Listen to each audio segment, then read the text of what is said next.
जी, अस्सलाम वालेकुम। अच्छा भाइयों, आज आपके भाई के साथ हो गया एक स्कैम। तो मैंने कहा आप लोगों को भी शेयर कर देता हूँ ताकि आप लोग भी ख्याल करो इस चीज़ का। मुझे आज सुबह एक कॉल आती है मोबाइल नंबर से कि मैं कैप्टन बात कर रहा हूँ एबटाबाद से। कुछ टेररिस्ट के एटीएम कार्ड पकड़े गए हैं, ठीक है, तो आप अपनी वेरिफिकेशन करवा दें, आपको एक नंबर से कॉल आएगी। उसने फ़ोन बंद किया। थोड़ी देर बाद मुझे एक और सेल नंबर से कॉल आई जिसने व्हाट्सएप पे कॉल की मुझे, और उसका जो डीपी थी ना उसकी, उस पर आईएसआई का लोगो बना हुआ था। वो साहब मुझे कहते हैं कि उसके पास मेरा सीएनआईसी नंबर, मेरा बैंक अकाउंट नंबर, सब कुछ था। उन्होंने मुझे एक स्टेट बैंक का लिंक सेंड किया और कहा इसे ओपन करें और इसमें आप जो मोबाइल ऐप यूज़ कर रहे हैं मिज़ान बैंक का, उसका आईडी पासवर्ड लिखें। मैंने कहा पासवर्ड तो मैं नहीं बता सकता। वो कहते हैं आपको बताना पड़ेगा, नहीं तो हम आपको एफआईए से कॉल करवाएंगे। मैंने नहीं बताया तो मुझे एफआईए की तरफ से कॉल आ गई।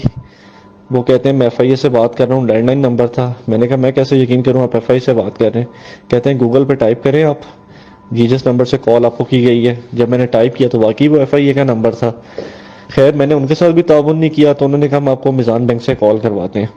फिर मुझे मिज़ान बैंक के एक्चुअल जो उनका हेल्पलाइन का नंबर है, मुझे उससे कॉल आई कि आप एफआईए वालों के साथ ताउन करें, ये वाकई में पाकिस्तान आर्मी वाले हैं, ठीक है, तो आप अपनी डिटेल उनको दें।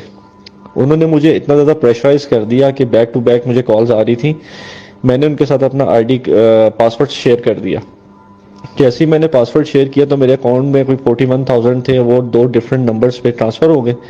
उसके बाद मुझे कहा गया कि आप होल्ड करें और किसी से 3 लाख रुपया और मंगवाएं, क्योंकि पाकिस्तान आर्मी इन्फ्लेशन को कवर करने के लिए 25 लाख रुपया जिसका अकाउंट वेरीफाई हो रहा है उसको सेंड कर रही है। जो आपकी डिडक्शन हुई है 41,000 की, ये भी आपको हम साथ सेंड कर देंगे।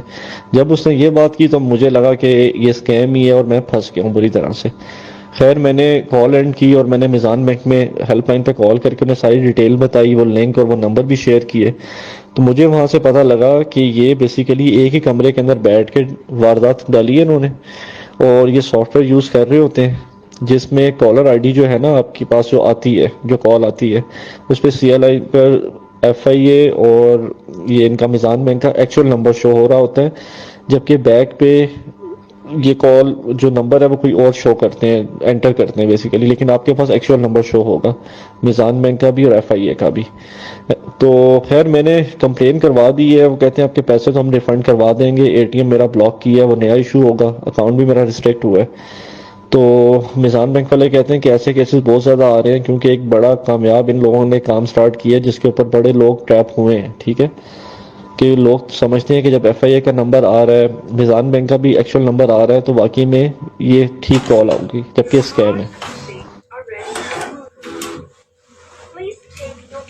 और अगर तुम लोग नए हो तो सब्सक्राइब करो, वो जो लाल वाला बटन है उस पर कुछ भी फेंक के मारो, ये माइक फेंक के मारो, ये कैमरा फेंक के मारो, मैंने उल्टा बोल दिया लेकिन मुझे फर्क नहीं पड़ता है, बस सब्सक्राइब करो, मुझे नहीं पता।